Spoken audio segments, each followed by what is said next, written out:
რა შანსია, რომ ინვიტრო განაყოფიერების დროს პირველივე ცდაზე დაურსულდეთ? ეს რამოდენიმე ინდივიდუალურ ფაქტორზეა დამოკიდებული, მათ შორის 35 წლამდე პირველივე ცდაზე წარმატების შანსი საშუალოდ 40-50% შეადგენს, ხოლო 40 წლის ზევით ის მნიშვნელოვნად მცირდება და დაახლოებით 10-20%-ია.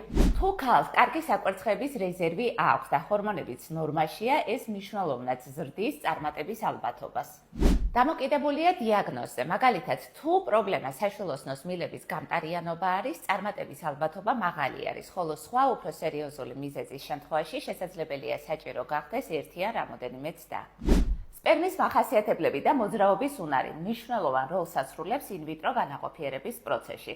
წარმატება ასევე მნიშვნელოვნად არის დამოკიდებული იმ კლინიკის ხარისხსა და გამოცდილებაზე, რომელსაც თქვენ მიმართავთ.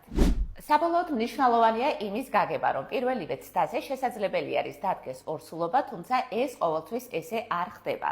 ზოგჯერ პაციენტებს რამოდენიმე ცდა სჭირდებათ მიზრის მისაღწევად.